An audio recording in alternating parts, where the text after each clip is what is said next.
This broadcast is brought to you by Colby Brooks with Century 21 Right Pace Real Estate and buyfrombrooks.com. Let Colby Brooks handle all of your real estate needs.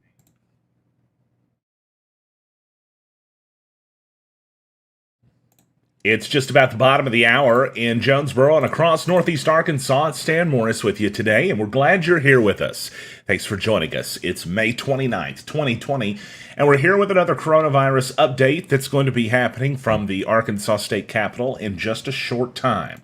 Before we get to that, we're going to be bringing you the latest numbers as well, so we'll hang on and get those to you in just a few seconds. Say hello to us in chat from wherever you're watching, and we may give you a shout out as well today before the press conference with the governor begins, which will be in just a few moments. I want to let you know that as we are getting underway today, here's what the numbers look like.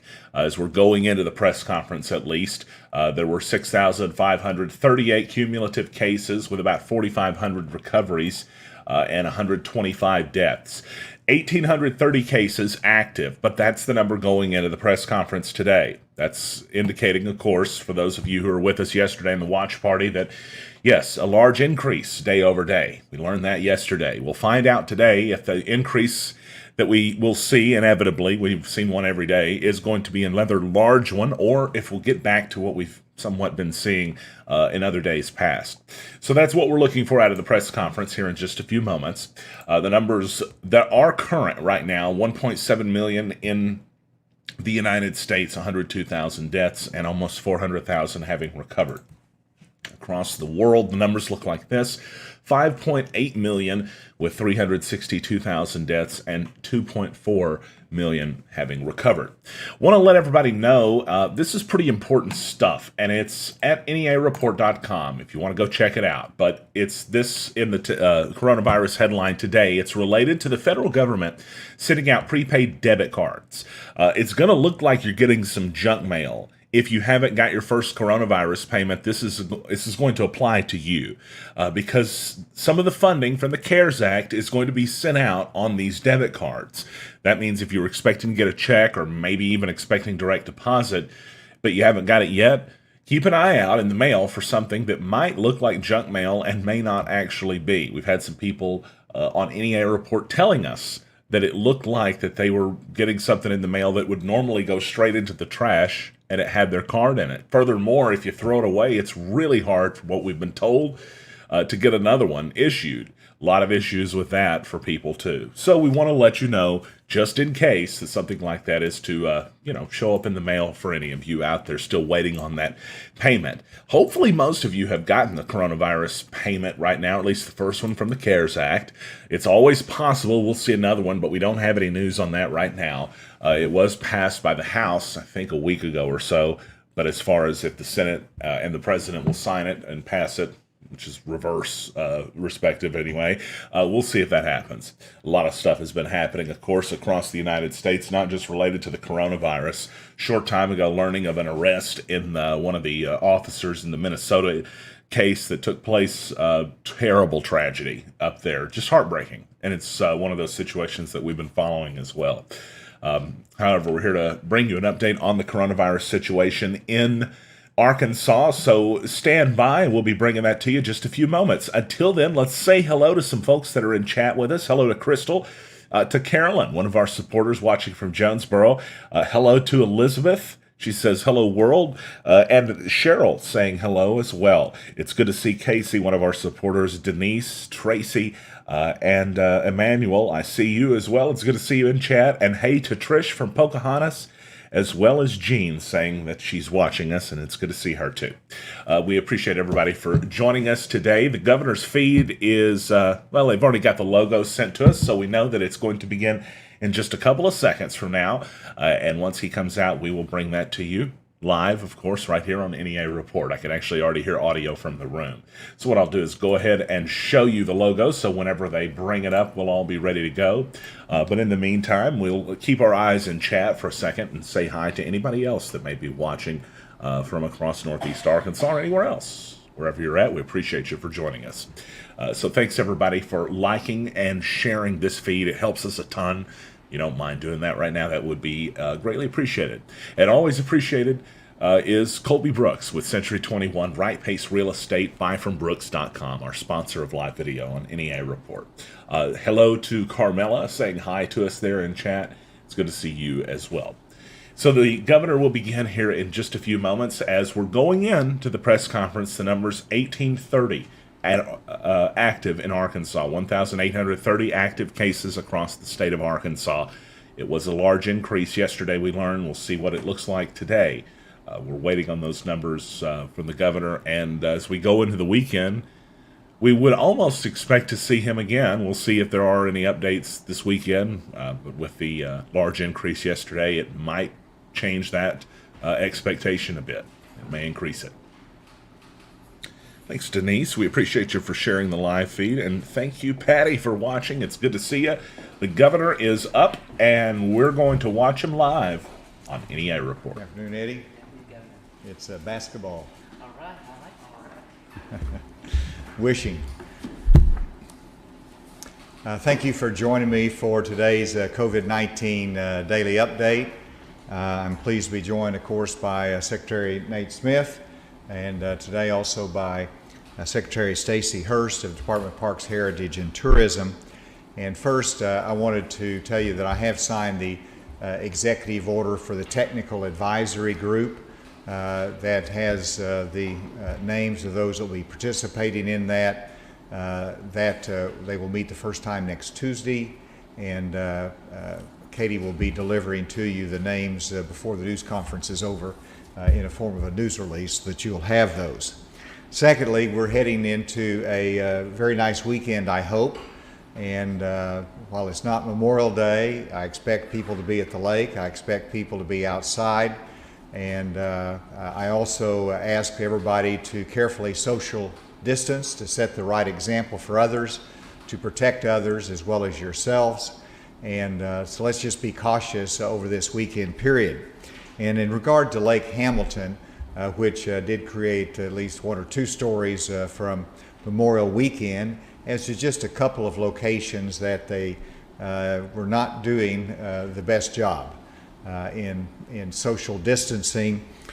We have talked with the Garland County Sheriff's Department, their office, as well as the Arkansas Game and Fish, and they've developed a plan between themselves to support each other in their patrol and activities to remind people of the importance of social distancing, and particularly if there's any congregations of people that gather together that might endanger the public health.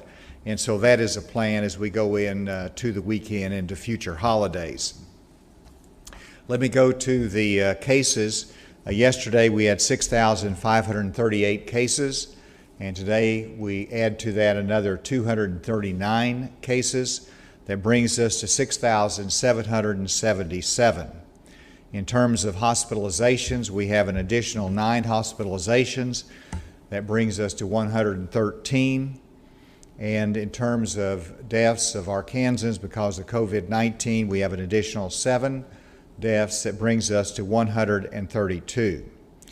I wanted to mention that I've asked Dr. Smith to track this as to connections between the lifting of restrictions and the new cases that we have. And as we do the contact tracing and we inquire about somebody that is positive as to where they've been over the last 14 days, 1% have been to a restaurant, 2% to a beauty shop, less than 1% to church, less than 1.5% to a daycare or gym, less than 0.5% to a motel or a hotel. And so these are encouraging numbers again that we're not seeing a connectivity between the business that we're doing, the lifting of restrictions, and the number of new cases that we have. And Dr. Smith might elaborate on that. And then in terms of our testing, yesterday we had 2,702 tests that were done, so another high number that brings our state testing to over 70,000 tests for the month of May. And the test positivity percent is 4.1%. And so even though we had 239 new cases, that's 4.1% positivity, which is still below 5%, which is half of what the national standard is. And then let's go through the graphs. And the first 5 graphs you'll see are fairly similar to what we always do. Then I think it's instructive to look at our state by region. And so that will be new on the last 5 graphs. Here, of course, you can see the trend line by the bar graphs and where we are today, a little bit down from yesterday, but they're still at a high level. The next graph you'll see the 7-day rolling average in the dark orange line, and get used to that because we're going to be showing this rolling average breaking down by region of the state. And you can see where we are right now on that rolling average, which we have our second peak, if you will. And then the next slide will show the number of active cases, which even though we're down over the last 24 hours, we see the number of active cases has increased in Arkansas. And then the next slide should show the number of hospitalized patients in Arkansas, which simply reflects the growth in the number of cases. Of course, our number is still at about 110, but it is higher than what it was in the first peak. And then the reason I wanted to go down by region, and go to the next graph, this is, we're going to show you the 7-day rolling average of new cases in the different public health regions of Arkansas, and there are 5 public health regions. And so this is the Northeast region, which we were in Jonesboro yesterday, and you can see that they reached a peak, and they appear to be for a number of days now going down in the number of cases. And these are, of course, you got to put it in perspective, are at 25. And so 25 cases, and it's going down in the Northeast region. So we like where we are and the direction we're going in the Northeast region. The next slide will be the Northwest region, and that's a different story because we've had multiple days now with a high number of cases in the Northwest region, which reaches close, well, as 120 cases in the Northwest region yesterday, and looks like about 79 today, but you can see the 7-day rolling average is going up. And then if you go to the next region, which is the Southwest region of Arkansas, and here you can see another upward trend, and this is primarily being driven by the cases in Sevier County. And I didn't, Dr. Smith will cover the county breakdown as to the new cases today and where they are in the different counties, but Sevier is another one of those counties that have had an uptick, an increase in cases, and that's driven the Southwest region. And then the next region is the Central region, and if you remember, of course, the Central region of Arkansas, including Pulaski County, was what was early on our major challenge in Arkansas, and you can see the peak back about April 11th with the number of new cases approaching 70, and now we're down at a very flat level, lower than that, down, and it's fairly consistent what we see in the Central region. And then the final region, unless I've miscounted, yes, the Southeast region of Arkansas, and here again you see where we reached a height, and this was driven, of course, by the prison outbreak in the Southeast region of Arkansas, and now that they've recovered, you see that down and at a very low level, and we like where we are in the Southeast region. And so the lesson of that, and go ahead to the next slide, which I'm not going to try to talk about because it's multicolored. So you see all of them combined now, all of the 5 different regions in their different graphs. And I'm going to ask in a moment Dr. Smith to come up and talk about this after he goes through the cases. But you can see that we have really in Arkansas 5 different epidemics that are in 5 different stages. And so you have 3 of the regions in which we like the direction, they've moved downward and the trend is well. And we have 2 regions, which is the Northwest region and the Southwest region, that we currently are fighting a challenge. And so I think it's a reminder and good information for everybody to know where you are in your region of the state, what you're facing, your challenges, and of course I hope that one, if you're in a region that is doing very well, don't cause that to spike back up. And if you're in a region in which you're at a higher level, it should be an admonition for us all to work together, to pull together, to bring the cases back down and to stop the spread of that virus. And so that's a long explanation, but I think it is very, very helpful to go through those regions. And with that, Dr. Smith, if you would come and elaborate. Thank you, Governor. I'm going to go over this slide in a little bit more detail, but first let me give the general numbers first.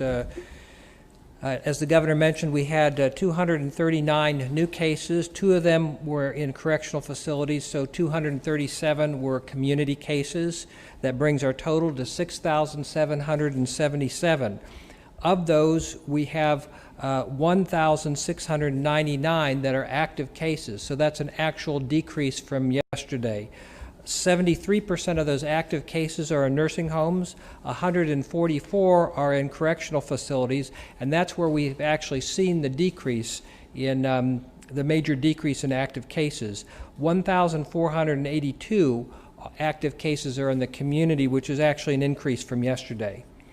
Of our new cases, we have had 25 new cases among healthcare workers, 12 among nursing home residents, and 15 among nursing home staff. We have, as the Governor mentioned, a net increase of 9 hospitalized patients, so we're up to 113, which is the highest that we've been. We have 24 on a ventilator. That's a decrease of 3. We've had 7 deaths, and that brings our total to 132. The number recovered is 4,946, and that's an increase of 363 from yesterday. So in the last 24 hours, we've actually had more recover than new cases. I'd like to talk briefly about where we're seeing these new cases coming from in terms of counties. The top county for the last 24 hours has been Washington County with 53 cases. Benton is the second with 38. Our next highest county is Crittenden County with 21, Pulaski County with 15, and I'm sorry, Sevier County had 31, so they're actually the 3rd highest. So as the Governor mentioned, the increase in cases in the southwest region is really being driven by Sevier County, mostly in DeQueen.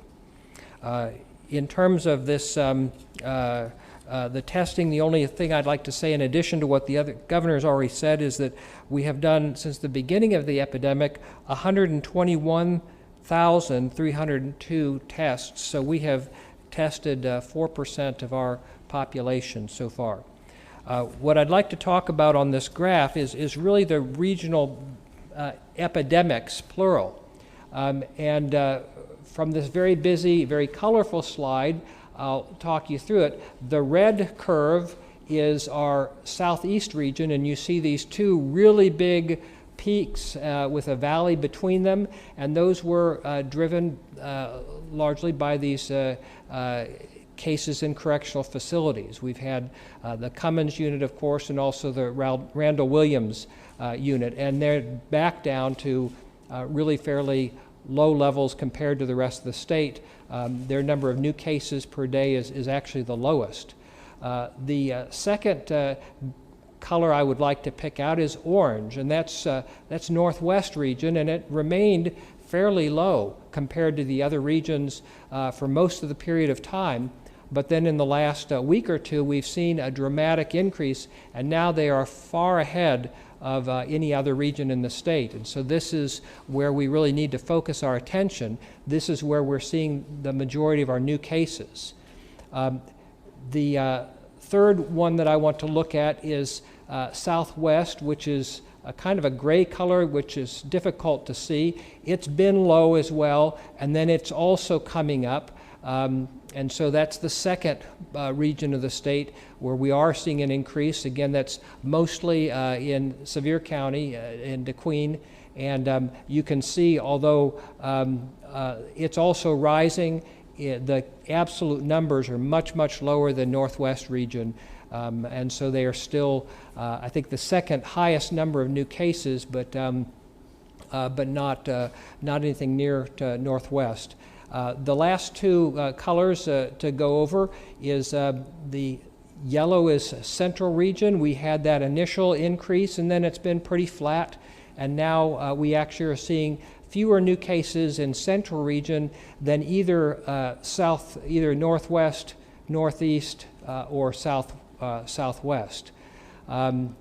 Even though the Central region is one of the most populous regions of our state. And then the last one up there is the blue line, which is Northeast, and that's been up there. It had a bit of a surge a week or so ago, and since then they've been trending down, and it's now the third region in terms of new cases, just behind Southwest. So when we see the state numbers, sometimes it can mask some of these regional differences. But this is important to us in terms of our messaging, in terms of our public health interventions, and in terms of understanding what we've accomplished and what we still have left to do. And that brings me to my last topic, what we have to do. I want to mention some of our important testing events. In addition to offering testing in our local health units, 79 local health units throughout the state, 5 days a week, we also have today a testing event from 3 p.m. to 7 p.m. in Dardanelle. And our goal is to test at least 200 people there. Tomorrow, on Saturday, we have a number of testing events. We have one in Washington County in Fayetteville. We have one in West Memphis, one in DeQueen, and we also have one in Pine Bluff. And I'd like to point out the testing event in Pine Bluff is going to be at the University of Arkansas at Pine Bluff.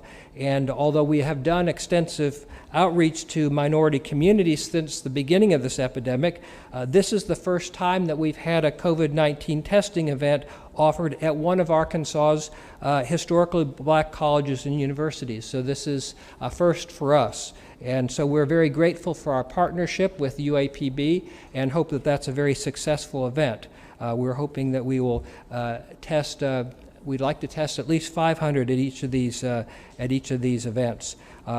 Next, the Saturday afterwards, June 6th, we've got additional testing events planned in Jonesboro, Wrightsville, and El Dorado. So we will continue to keep testing, and that's that information from the testing that will help us identify these chains of transmission so that we can interrupt them and bring this COVID-19 epidemic or epidemics in Arkansas under control. And thank you. I'll turn it back over to the governor. Thank you, Dr. Smith. And for those who are interested in camping, our state campgrounds will be open effective next Monday, June 1. And I've asked, as well as the bathhouses that go along with that, I've asked Secretary Hurst to talk about that. Thank you, Governor.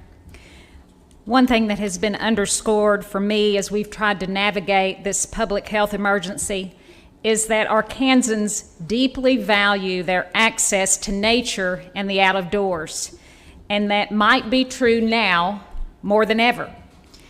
We are grateful to the public for their patience as we've had to limit access to our Arkansas state parks over the past 10 weeks. As the governor noted, we will reopen our campgrounds to tent camping starting Monday, June 1st. Also reopening will be the many bathhouses in the system that support campers and our day use visitors.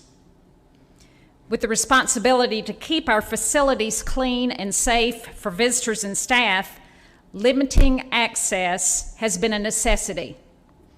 But now we have the PPE needed to protect our employees and a good system in place to feel confident that we can reopen these facilities in a safe manner. I'll note also that during this public health emergency, we've enjoyed a very close collaboration with our federal partners in Arkansas that manage land. And as a reminder to campers, the Corps of Engineers opened most of their campgrounds on May 20th. The Buffalo National River and Hot Springs National Park opened campgrounds today.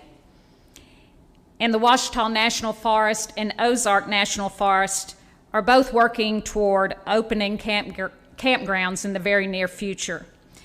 This is good news for our many residents who love to partake of Arkansas's abundant natural beauty. You can stay abreast of these openings by going to arkansasready.com. And a reminder to our visitors to be safe, to keep an appropriate physical distance, and wear a mask as needed.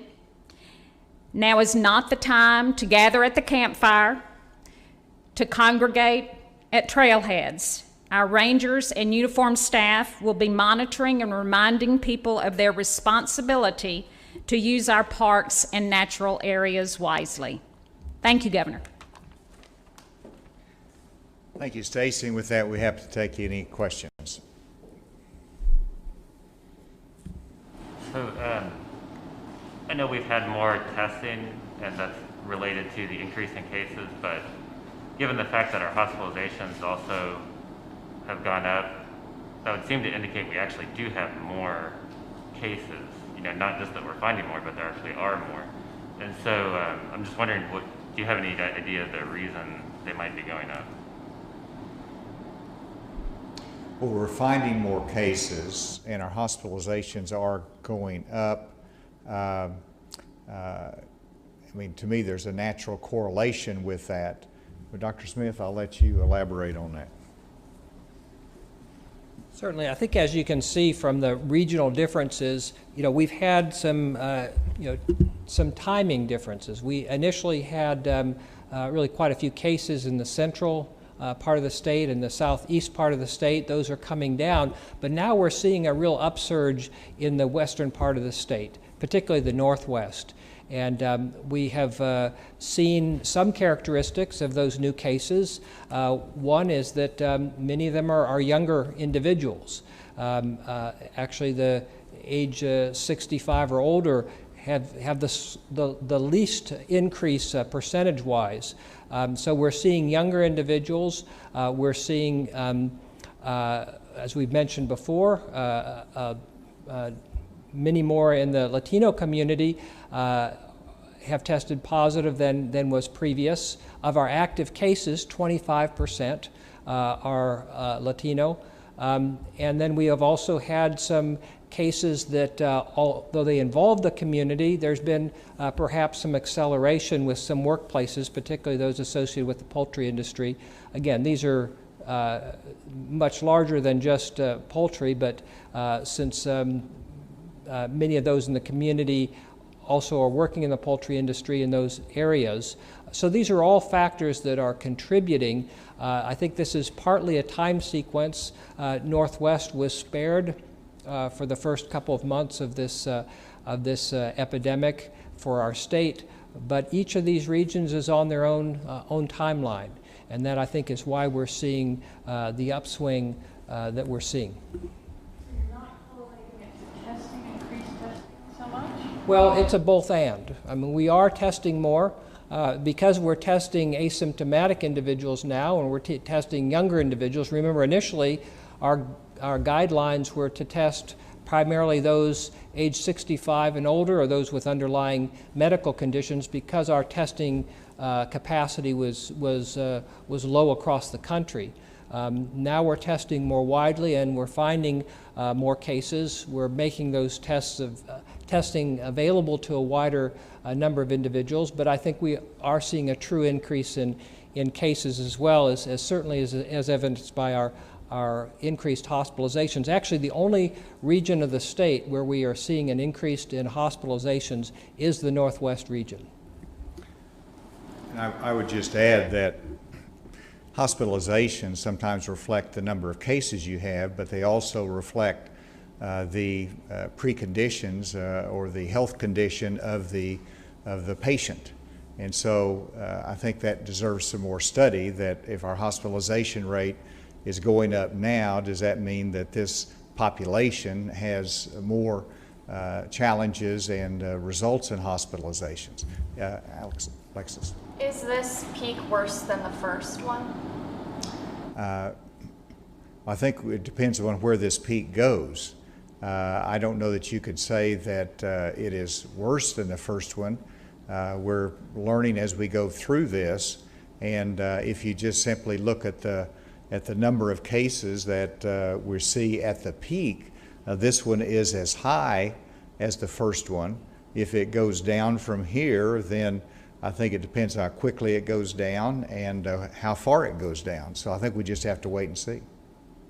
We have a pretty good idea of what's going on per region. I mean, obviously in the northwest part, a lot of it's got to do with, some of the poultry, but do we have the same grasp on the other regions of the state? Well, I think so. Like I said, in the southwest region, which is the other challenging one, we know that this is Sevier County. We know the population. We're exploring that more. And so I think we do have a good handle on where that is, and that's what we do with our contact tracing. Northwest, where we have the growth area. By the way, we'll be going up there Monday for our daily update in Rogers. I'll be meeting with some of the leaders in both the minority community, but also other business leaders there and hospital administrators. And you learn a little bit of ground truth, but Dr. Smith is a data person, and we study the data and we do the contact tracing, and I think that gives us a good sense as to where each one of these epidemics are. Like I said, we kind of explained sort of just the roller coaster that has been the southeast region. Sure. In the southeast region, of course, you had huge spikes whenever we had the outbreak within the prison population that is now recovered, and so that's high up and a quick down. And so we know exactly how that is. That's sort of easy to measure. In the community spread and the community cases that we have, that's obviously takes more work, but I think we have a good handle on most of that too. Go ahead, Jay. So in those charts, is the community spread reflected equally? If you take sort of the prison populations out of that, are we still kind of seeing the same sort of patterns just within the community? Really what we're seeing now is largely within the community. Really the only serious number of prison cases would be in Forest City. We still have a number there, but beyond that, it is by and large community cases that we're speaking of, and particularly the areas that we have challenged now, which is the southwest and the northwest, that's community cases. Yes. Do we know what the percentage of asymptomatic positives is now from the data from the health clinics? And is that to account for some of the rise, or is it that there is sort of less public information in that part of the state to know what to do in terms of because of language barriers or social barriers? Of all of our cases, about half of them have reported no symptoms at the time they were tested, but of the individuals who tested positive in our local health units, 74% of them reported no symptoms. Now we will track them to see whether they do develop symptoms. We have our Sera Alert software and other ways of contacting people, but at the time of testing, 74% of them were not reporting symptoms. Does that help account for some of the rise in Northwest? Well, certainly I think that probably accounts for increased number of cases throughout the state, because we are testing. Previously, we weren't testing people who had no symptoms, and now, at least in some cases, we are. But certainly many of those testing in the Northwest region don't have symptoms at the time they're tested, and that's our intention. We would like to catch people as early as possible so that we can interrupt the spread of COVID-19. Let's go. Does Northwest have to do with, was the problem in Northwest have to do with maybe language barriers or lack of outreach or lack of knowledge about how to protect yourself? That's something we're looking at. Obviously, we're increasing our testing there dramatically. We are also increasing our outreach to address those. We're going to be speaking to the Hispanic community to see if there's anything more that we can do. Let's go remotely to a question. Governor Hutchinson, Jacqueline Froelich, KUAF Public Radio. Hi. Hi. Thank you. Cases, as you know, are spiking in Carroll County, part of the Northwest Arkansas Matrix, and I received a copy of an email from Mayor Butch Berry around noon, who was queried by a shopkeeper who's struggling with customers getting really angry about being asked to wear masks. And the town is packed with visitors now, and locals are saying a majority are not wearing masks. So my question, the mayor says he can't issue a local order allowing shopkeepers, bars, restaurants, and B&Bs to require customers, patrons, visitors to wear masks because no such state order exists. And absent a home rule statute, the mayor is unable to create a local mask ordinance for business owners to enforce. So given the spread of this virus will persist possibly for years, is there a remedy for local jurisdictions, sir? Are you speaking of Eureka Springs or Berryville? I'm talking about Eureka Springs, tourist destinations Sure. in particular.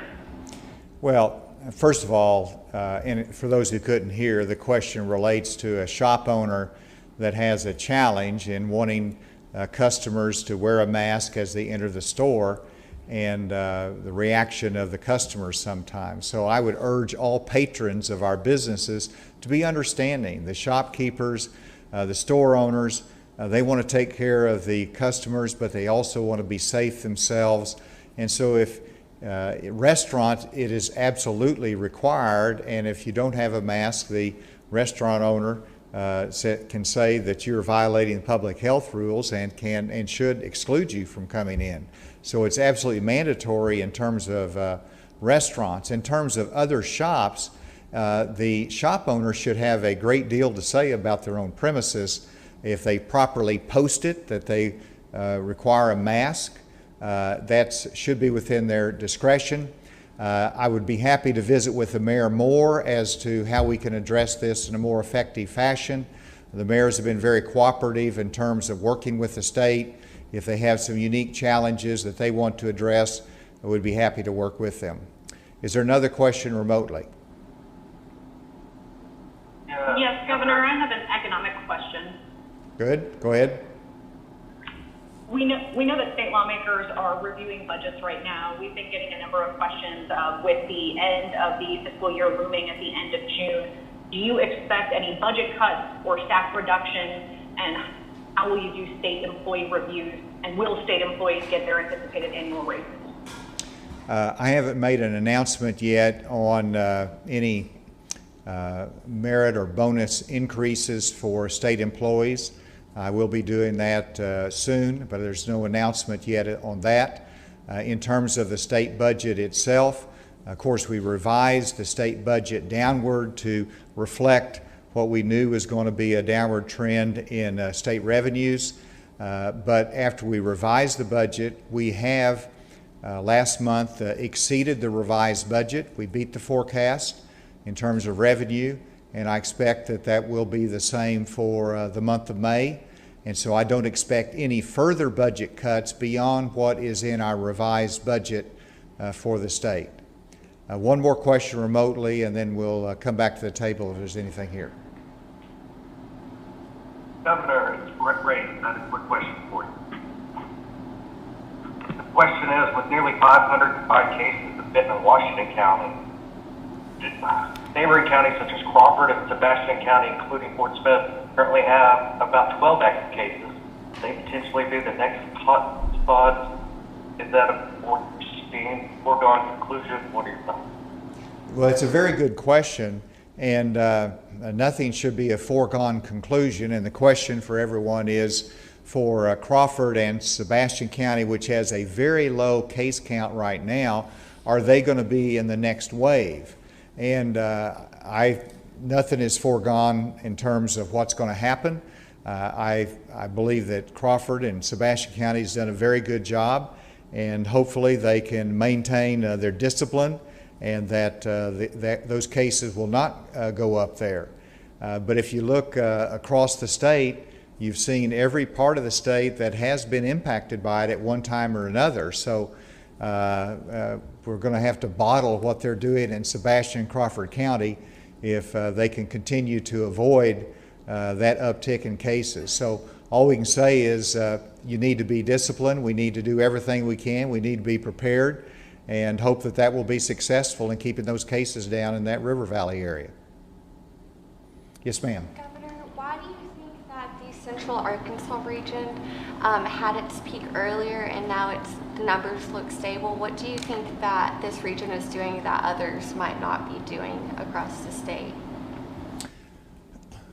Well, I mean, I think those, the questions are related, obviously, but first they had a different timeline, and the different timeline is because the first entry of cases came from the Mardi Gras into Pine Bluff, and from Pine Bluff into Little Rock. And so that's how it sequenced early here in the state of Arkansas. I'll never forget it. March 11, first case, we declared a public emergency. And they and we have managed the Central Arkansas area. The mayor has been very supportive of the social distancing requirements and setting the right example. The restaurants, the businesses have been very cooperative and disciplined, and so that's made a difference in the trend line. Mark Smith, you're good there? In terms of the increase in younger people that you're seeing, do you think, is that a result of younger people not respecting the health guidelines, or is there some other way that they're getting that? Well, partly is that they're asymptomatic, many of them, and so they might be positive, they might test positive, but they're asymptomatic, and so they go about life, and that's the risk that if they're not being careful, they can really spread it to others. And so obviously it's their youthfulness, and they're healthy, and so they are not as careful perhaps. And that's one of the reasons that we've emphasized that this impacts all generations, and if it impacts the younger people, it impacts the older people through them as well. And we want them to get that message. I think they are, and I applaud those that are being so thoughtful about others' health as well. Yes. Where are contact tracers finding that these people are going to more, for example, grocery stores, workplaces, etc.? Dr. Smith, did you hear that? Really, in terms of places that we can associate with cases, probably the largest ones are these workplaces where we've had clusters, and we've had well, just with the one industry, the poultry industry, we've had over 400 cases associated with that. It's probably less about where people go and more about what they do when they're there. If people are in close proximity to other people and not wearing masks, breathing each other's air, that's a risk factor there. I think it's useful for us to take a look and see where we're seeing a lot of cases, and where you're seeing a lot of cases, the risk of acquiring COVID-19 is higher. But it's really ultimately more important what you do when you get there than actually where you go. Is there one final question, Jay? This might be more for Dr. Smith. President Trump just announcing that the U.S. is terminating its relationship with the World Health Organization. I don't know what you might think of that initially. That's a little bit outside of my jurisdiction. I think the World Health Organization has done a lot of good things, and I would hope that we would eventually find a way to support those activities. He's pretty smooth for. All right, that's Leslie, and then, well, go ahead, one question. I just wondered what your response was to the ACLU and all the other groups that have written you today asking again for a moratorium on evictions. It's the same response as I've given before. Is there one more question remotely? Has everybody got on the line there? Did you have something? Yeah, I just wondered. Yeah, so this is Cole with 4029 News. Go ahead, Cole. Thank you. With the spike in positive cases in Northwest Arkansas, are there going to be any additional measures being taken to protect nursing homes or assisted living facilities in the area? Well, the answer is statewide, we're going to have an initiative beginning next Monday, June 1, that we're going to test every nursing home resident and staff person. So that's a very comprehensive initiative within the nursing homes that will certainly apply to Northwest Arkansas, and they've done a great job. With the Health Association, they've done a wonderful job cooperating with the Department of Health, and will continue to do so. Final question.